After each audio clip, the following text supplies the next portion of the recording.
welcome to the Mini Transat Mission, an offshore sailing podcast. I'm your host, Peter Gibbonson, and this is episode number 9. Hey everyone, thanks for listening into another episode where we talk all things related to the Class Mini 650 and the Mini Transat. It is Thursday evening, October 26, 2023, and I am still in Santa Cruz de la Palma in the Canary Islands, getting ready to start the second leg, which starts this Saturday, October 28th. Now, in this episode, I'm going to finish the recap of leg 1 of the Mini Transat. So if you have not listened to the first part, definitely go back and check out episode number 8, where I cover the first 4 days of leg 1. Now, in this episode, I will read through the blog post similar to last time, and from the after-action reports from parts 3 and 4, and I'll also add some additional commentary that didn't make it into the writing as well. Now, remember, these posts are all up on my website now, so check them out at pgnoceanracing.com. Okay, let's get into it. So this is from the AAR Part 3. Day 5, 29 September, Atlantic Ocean / Spain. As the high winds from the front turned into a memory, the night going into the 5th day of racing was light and damp. At one point, I moved up to 47th place. I did not know it at the time, of course, but mostly hovered around the low 50s. The early morning remained light, upwind sailing with the jib. While we didn't know exactly what the wind was going to do, we knew it would eventually fill in, and likely from behind. We just needed to be patient and wait. Another challenge I was facing here was my battery power. Even though I have the solar panels and the hydro generator, I was not able to charge my batteries much over the past few days. There was not enough direct sunlight, and most of the time I was sailing too slow to effectively use the hydro generator. This meant from now on I'd be doing a lot of hand steering until I could get a good charge. You can see the cloud situation in the picture that's included on the blog post was not helping. By 0900 that morning, the wind had continued to shift a bit, and I was now flying the code 0. So if you look at the tracker, this was when I was going around the northwest tip of Spain there. So we were approaching the Cape Finisterre TSS, or Traffic Separation Scheme area. But yeah, it was after the front, after the front we had that strong wind and it basically died out. So this is that next morning going into that. By midday, the wind started filling in from the north-northeast, and this allowed us to hoist our spinnakers and start ticking off more miles. And that felt really good, being able to get the spinnaker up at that point. It was slow at first, but a much-needed improvement. We were also now between Cape Finisterre Traffic Separation Scheme and the northwest Spanish coast. I found myself within a pack of minis. So this included 2 of the Maxis, which are the bigger scow bow boats, Nasira, and an Offset. And they were close by, and more boats were on AIS as well. This was a nice change because I could compare my driving angles and boat speed with the other boats around. With different types of boats in my vicinity, we all have slightly different optimal angles. So it makes for an interesting experience when we're all trying to sail the angles that are best for our boats. Terminal leave was feeling fast, and I was able to make some good tactical decisions as I played the local shifts.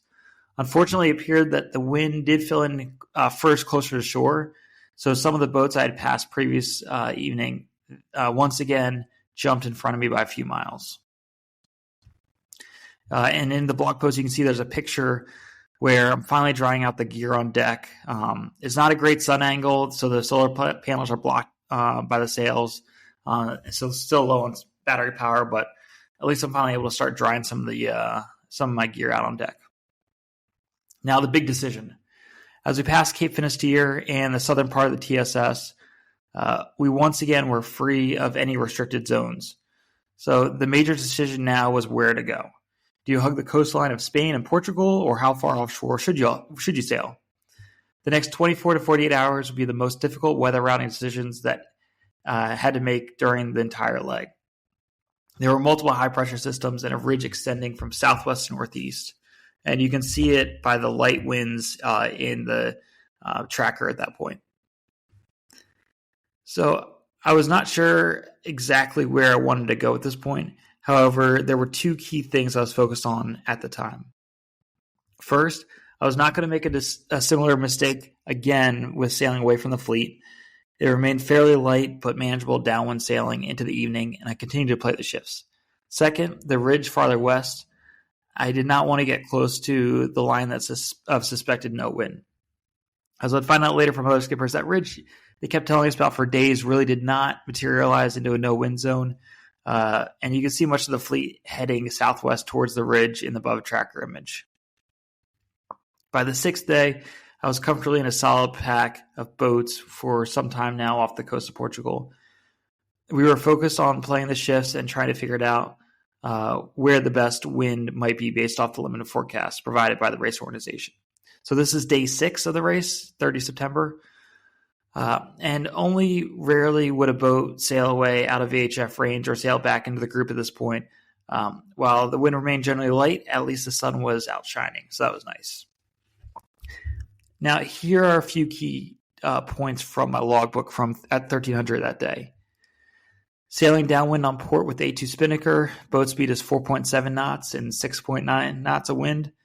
Still low on battery power, too slow still for the hydrogenerator, and bad sun angle for the solar panels. They're blocked by the sails. Down to the final piece of chocolate on board, and I was devastated. Most of the snacks were not sealed up properly and got destroyed during day 4. I also ate way too many snacks and junk food during the first few days of the race. Yeah, definitely ate all the candy and carbs and sugar that I had, and then also some of it just got destroyed because it wasn't really sealed up. Like a chocolate bar just got soggy, things like that. So it wasn't great. And then also my MP3 player stopped working during the front. As I noted in my log, it was heartbreaking.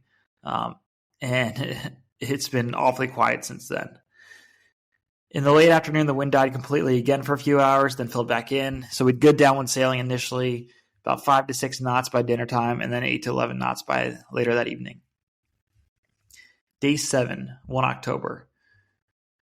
During the early morning hours, it remained a downhill sail with a few boats remaining close by and more on AAS. As the wind started to back after sunrise, I started reaching with A2 spinnaker and quickly switched over to the code 0. The wind fluctuated all morning, but it was about 7 to 9 knots at 0930. You can see the differences in the wind velocity in the image here that I have, but it turned into a beautiful sunny day out in the Atlantic. So yeah, definitely lots of different wind. Some areas on the course had more pressure than others, and it was all about trying to stay in that pressure.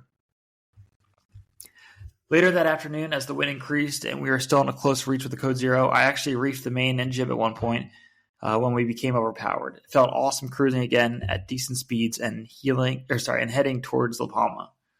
Staying on port tack for most of the day on a reach felt like a drag race. Having the other boats around really helped with shifting gears and maximizing the performance of the boat when I could immediately see what was working and what needed to be improved. So we're talking about sail selection, trim, weight placement, autopilot settings, all that kind of stuff. By the evening, however, the wind shifted once again and we were sailing upwind on starboard tack. And the wind speed was up and down with plenty of holes to avoid and small puffs to find. And this was very hard to manage at night, obviously. Now let's talk about the weather. Every day at 1500 UTC, we receive a weather forecast and fleet rankings with distance to finish over the SSB or single sideband radio receiver. Now this SSB radio, it's a small portable radio, not the big SSB transmitter that some boats might be familiar with. It just looks like a small handheld radio. And the forecast is first provided in French and then repeated in English. And it begins with a 5-day general synopsis from 1200 UTC. And this includes the current day forecast. You have the high and low pressure systems, fronts, ridges, and any other major items that are provided in this section. Then each preset region's local forecast is provided at 12-hour increments. So at 0 UTC and then 1200 UTC. And those cover the wind direction and speed, barometric pressure, wave height, generally only provided if it's over like 1.5 or 2 meters. And an important note, the forecast is for the center of each zone. Not all the regions are forecasted depending on the fleet location. And the forecast length is based off of an estimated speed of the fleet moving through. So, and then in case I miss any details, I have a recorder plugged into the radio to play back the forecast. It's not always clear and easy to hear and takes additional time playing through. So you definitely want to write quickly and try to capture as much as you can during the initial transmission. Definitely take a look at the blog post. You can see I have the different zones in a picture there. so you can see what the different grid zones look like for the weather. And then I also have some notes from one of the days of the forecast there written out as well. So after writing everything down, it takes time to analyze the information. Sometimes it follows a predictable pattern as you track weather systems. Other times it can feel random and unclear. This forecast was a combination of the two, but still very challenging. And that's the forecast that you can see in the image. I kept getting the sense that the forecasts were not depicting the actual weather I was experiencing over the past few days, and the forecasted wind speeds were usually higher than observed. The question was to head south towards St. Vincent area, which had northwest winds at 4 to 6 knots at midnight, then north-northeast, 6 to 9 knots at noon and building, or head southwest towards Josephine East, which had west-southwest winds at 7 to 10 at midnight, and then northwest, just 4 to 5 knots at noon and building. Since Josephine West was not briefed, I could assume no boats went that far west, and there was also large concern about the high-pressure system H3 sitting on Madeira and a ridge that kept extending to that area, so northeast to southwest angle. And remember, I could only see the boats within about 15 nautical miles at the max, so I have an idea the fleet is pretty far spread out since there was a large shift in rankings the previous day, but really don't know for certain where all the boats are. So I'm kind of curious, what do you think you would do in this situation? Definitely want to go look at the blog post to see more details on that, but curious what your thought process might have been. Day 8, 2 October. We're off Portugal still. As we beat into the light winds all morning, I was surrounded by a large group of minis. There were 9 boats within 15 miles of me and plenty more I could hear talk on the VHF radio, but I couldn't see them on AIS. Batteries were still low, so I drove most of the morning, but there was good sun that day helping with charging. With the current fleet situation and large tacking angles in the light wind, I was hesitant to tack away on the short tack, so I kept heading southeast with this group. Talking to some of the other skippers on the radio, they felt a similar way about yesterday's forecast, and over the next few hours, the wind continued to oscillate, so most of us tacked on the shift as we tried to find the next puff of wind as well. The wind speed continued to be light and variable. The forecasts up to this point really were not helping guiding us to the wind because it seemed light all around the course. By late afternoon, the wind really lightened up, and most of the boats around me were all but drifting. Yeah, this was painful. The drifting part, as I mentioned before, it's tough. It's almost harder than the heavy winds when you're just out there bobbing and drifting, and you don't know how long you're going to be drifting for. So just before that sunset, I could see other boats all around me starting to move on AAS with little local puffs of wind. With not much boat speed myself, I had to remain patient for the wind to fill in. The patience quickly dissipated as all the boats in my general vicinity started taking off over the horizon. You can see in one of the images here that I have on the blog post, they all started heading in the same direction towards the southwest. And despite my best efforts, the wind was not filling in fast enough as I was drifting in this windless zone. The wind finally started to fill in and eventually reached 10 to 12 knots. Once again, I was sailing downwind with the spinnaker up. I fought hard to catch up, and even though the tracker shows me not that far back, I didn't see another mini on AIS for the rest of the night. I'd unintentionally lost the group and once again felt alone and isolated. So this is it for part 3. Having the fleet, or part of the fleet that I can see, just start taking off over the horizon when you're just sitting there drifting and there's no wind. There's literally physically nothing that you can do to change the situation at that moment other than wait for the wind to fill in. It was hard. It was definitely hard mentally at the time. Now let's get into the AAR part 4. Day 9, 3 October. So we're in the Atlantic Ocean, still off of Portugal. As we sailed in the 9th day of this race, I crossed the halfway point of this 1,350 nautical mile leg of the Mini Transat. Day 2 spinnaker was flying all night long, and I was averaging over 7 knots on starboard tack. Unfortunately, I could not see any minis on AIS throughout the night and into the early morning. While I was not trying to necessarily follow the group's route exactly, I could not tell if they had jibed over onto port yet or not. Throughout the rest of the morning, the wind started to shift right, and I was ready to jibe at about 11 o'clock UTC that morning. I was not entirely convinced that the group of minis I was chasing had jibed yet, because I thought at least a few might pop up on AIS. However, as you can see, my assumptions were wrong. All the boats ahead of me had already jibed over to port by about 9 o'clock. So that's 2 hours earlier. Since my decision to jibe was a few hours later, I would not see those specific boats for most of the race.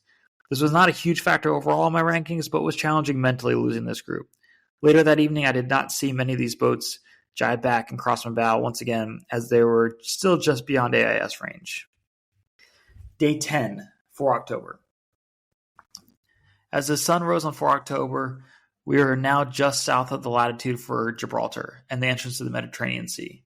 The only other time I'd passed through these waters was in 2018 when deployed with the Marine Corps on an amphibious assault ship, LHD-7 Iwo Jima. With over 3,000 sailors and Marines on that ship, the current experience was the extreme opposite. Terminal Leave and I were now paralleling the northwest coast of Africa. I could see a few minis occasionally on AAS, but they were not the original group I was keeping an eye out for the previous days. Still in port tack, I was liking the wind angle and the angle and the winds, and saw no reason based off the forecasted jibe.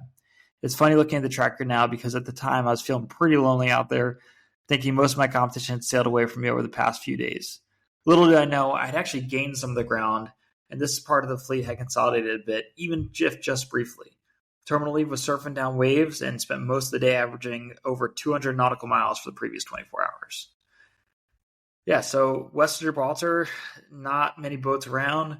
It's tough thinking that I'm pretty far away from everyone, but at the same time, thinking back to the last time I was in those waters was just a really kind of like a surreal experience. Looking at the before and after, or the current situation in a solo sailing race on a 21-foot boat compared to being on a massive ship with 3,000 plus sailors and Marines. It was just two extreme different situations, and it was pretty wild at the time, just kind of thinking about that. Now back to the racing. So with the wind shifting towards the early evening, I decided to jibe just before 2000. I was still cautious about sailing too close to Madeira, which Madeira is a small little group of islands, kind of southwest of Portugal, west of Africa. And so they're not directly on our line, on the rum line. They're just slightly west of rum line. But it's important because during most of this race, there was a lot of high pressure systems sitting on Madeira, or a ridge going from Madeira to, Finisterre, that kind of stuff. So going back to this, so I was still cautious about sailing too close to this Madeira, but needed to capitalize on this shift. My rate of turn in the jibe was too slow, and I was trying to get one of the lines sorted out between the running backstays, spinnaker sheets, guys to rotate the pole, main sheet, the traveler. There's a lot going on in the boat, and the spinnaker wrapped itself around the headstay. This involved dropping the sail, untwisting it, and hoisting it back up. It's funny because, I've done hundreds of, if not thousands of jibes on this boat. I don't even know how many at this point. And it only takes a few small little timing something wrong, and it can easily go, terribly out there. So it happens occasionally. It's not awesome, but luckily for this, while it probably took about 15 minutes to sort out, it could have been a lot worse. The sail could have either torn or wrapped itself around the headstay really, really tight into a knot, which the only way to free that is by climbing aloft. So luckily the worst case scenarios were avoided, but yeah, it wasn't awesome at the time. Day 11, 5 October, Atlantic Ocean and west of Morocco. At about 0400, I jibed back onto port, still flying the A2 spinnaker this entire time. With less than 300 nautical miles to the finish line, the end almost felt near. I continued to fight for every little advantage I could through navigation, helming, surfing the waves, sail trim, weight placement, etc. There's a lot that goes into it. Those 200 nautical mile days were simply awesome sailing downwind the entire time. And this is really what the minis are made for. Going to day 12, 6 October. This is the final day of leg 1. With 135 nautical miles left until the finish at midnight. Let me look at that. Yeah, so with 135 nautical miles left until the finish, and this is at midnight, so going into that final day, day 12, and we're averaging over 8 to 9 knots, I was almost certain this was the final night at sea. The last sunrise on Terminal Leave for a few weeks, we were going fast still with the big spinnaker up and a good angle. The minis that went farther east were affected by the wind shifting farther right to an east-northeast direction, and I could tell I was gaining on some of the boats. About 30 nautical miles out from the finish, the wind softens a bit, but at least I'm still going 6 to 7 knots. It feels slower relative to the past 48 hours, and I can start making out the island of La Palma on the horizon. Even though the highest peak is about 8,000 feet, which I discovered that I learned exactly about that peak when I got to go visit it since I've been here. But the area is so hazy that it takes another 10 miles of sailing for the land to start coming into focus.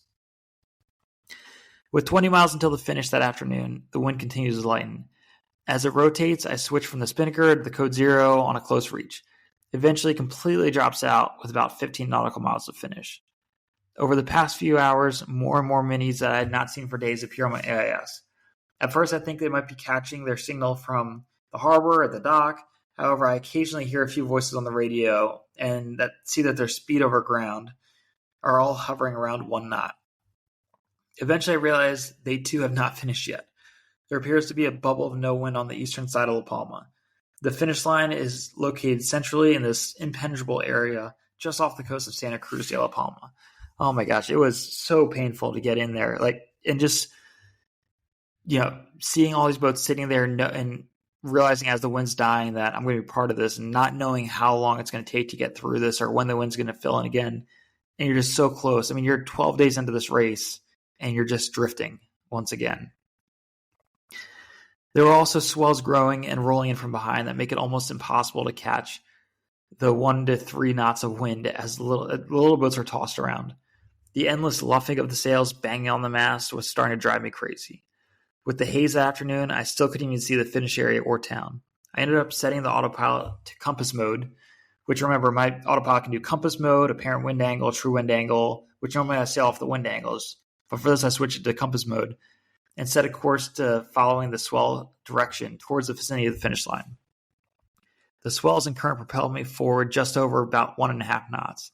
And if I was lucky with occasional puff, I was hitting speeds of 2 to 3 knots over the ground. I was literally drifting into the finish line most of the time, though. Some of the other boats that were farther east of us saw us sitting in this bubble and sailed south of the finish line latitude in an attempt to sail around this region. For some, it worked, but either way, it was a slow finish for everyone. Most of the boats that finished this day, a day earlier, or even the following day, experienced similar and painful situation. Late that evening, I was on a close reach with the code 0 and 5 knots of wind, sailing fast, in quotes, at about 4 knots. It felt great, and I remember calling over the radio saying I was about 30 minutes from the finish line. I was quickly warned that everyone got this little boost, but then there'd be no wind for the final mile. At midnight, which was UTC, I was about 1.5 nautical miles from the finish and drifting still. The finish line was difficult to see with the lights on the island just behind it, and there was a floating mark with a small flashing light about 100 meters off the shoreline. And going to day 13, which is the finish day, but still, it was day 13. So shortly after midnight, I'm beating in about 1 to 3 knots of wind, trying to go upwind, but just not much there. Still being pushed by the current and the swell. As the finish line comes into view, my new concern is drifting just south of the mark. If I don't cross the line on this pass, it would take hours to turn around and attempt to sail into the current. It might even require dropping the anchor until the morning wind might fill in, which, by the way, dropping the anchor there, probably not going to catch on anything until you get really close to shoreline just because it's so deep. And then I'd also heard about other boats. There was some other boats that missed the finish line, and it did take them hours just to come back, like 4 hours plus. Now, during the final few hundred meters, I tacked twice as a more northerly position for the exact reason. On the final approach to the finish, I crossed the line less than a boat length away from the mark and was still concerned about drifting into it. Luckily, that did not happen, and I was finished at 00:59 UTC on 7 October, or just before 2 a.m. local time. So I completed 1,350 nautical miles in 11 days, 13 hours, 21 minutes, and 3 seconds. Terminal Eve and I crossed the line in 50th out of 59 series boats, and while it was emotionally tough seeing so many boats already tied up at the dock when I arrived, I was still grateful for crossing the finish line and making it successfully into La Palma. I had no major breakages, I remained in good health, and I had set myself up to be ready for the second leg of this race. We still have 2,700 nautical miles of racing coming up soon, and the rankings are a combined time for both legs. A lot can change in the rankings while crossing the Atlantic Ocean. Another big thing is if you don't finish that first leg, you can't start that second leg. So no matter what your ranking is, if you don't finish, you can't start again. So it's really important just to make it to La Palma. And then also I have in here a button for the arrival reactions. So they interview everyone as they come to the dock, the finish line, and write up a little write-up. And if you read mine, you'll see that in the my reaction, it says that I hit my forehead near Cape Finisterre. Keep in mind they're translating it from English to French back in English on that website. So they're probably referencing something like a mentally challenging situation around Cape Finisterre. Definitely, I did not hit my forehead or get hurt or injured or anything like that. Also, for a rankings update, you may have noticed I was awarded a 45-minute penalty, which bumped me down one place to 51st. When I finished the race, my required 10-liter survival container of water, which is required to be filled with 9 liters of water, had lost about 3 to 4 liters of its water. Even though the seal was still intact, meaning I did not tamper with it, there was a pinhole in the top of the container that slowly leaked out water when it was sloshed around or turned upside down. This damage likely occurred during the tough fourth day of the race, with that front passing through, but I did not notice the water leak until a few days later. Therefore, I intentionally set aside another 10-liter jug of fresh water for both survival and in the spirit of the rule for the weight reasons. When I arrived at the dock, the chair of the technical committee inspected all of my seals, as they usually spot check the seals on the survival water and the container for the survival container, the batteries, the life raft, and also the empty water container set aside for leg 2. And I immediately informed her of the leak. Per protocol, the technical committee filed an official protest, and an international jury decides if a penalty is awarded. A few days after the finish, I met with the jury, which consisted of one member in person here and the rest virtual. After a brief deliberation, they did end up awarding me a time penalty because I broke a safety rule. So certainly another lesson learned here, despite my best intentions, they will add time penalties for situations like this. And I included a link on the jury rulings if you wanted to take a them. There's a few other ones. I know there was someone else that had a survival container seal broken. He was awarded a 15-minute penalty. But then there was a collision where someone was awarded a 24-hour penalty for hitting another boat out there. So, yeah, interesting stuff there. So that's really it for the part 4 of the AAR. So, yeah, coming into the finish there. Wrapping it up here. Just kind of wanted to talk through both parts 3 and 4 of the after-action reports. Hope you guys enjoyed hearing about that. I try to capture as much as I can in the blog post and the writing, but of course there's always a little bit more that I could always talk about or to, emphasis and all that kind of stuff. And I hope to cover more in leg 2 as well coming up. So that's it for episode number 9. Definitely sign up for the emails at pgnoceanracing.com to stay up to date with these AAR blog posts after the race, where I break down everything. And then also while I'm racing, Jane will send out some updates as well through email, so you can get a little more insight into what's happening on the tracker. If you want to support this campaign, it is greatly appreciated. Donations are always super helpful. So you can do that through uspatriotsailing.org for a tax-deductible donation or through my GoFundMe page. And you can find both those on my website. If you're listening to this on Spotify or Apple Podcasts or wherever you are, hit the follow button to get all the updates, and then also subscribe, and then leave a review. And then finally, follow me on social media, Facebook, Instagram, YouTube, at PGN Ocean Racing. And then let me know what you want to hear about. If you have any questions, email me at peter@pgnoceanracing.com. Always interested to hear. Or if you have any other questions while I'm out there, email Jane at pgnoceanracing.com as well. Now, just 2 days left until the start of the second leg. It's coming up fast. It's going to be Saturday afternoon, 1300 local time, kicking it off. Definitely check out the tracker as I'm out there. Thank you for listening to the Mini Transat Mission.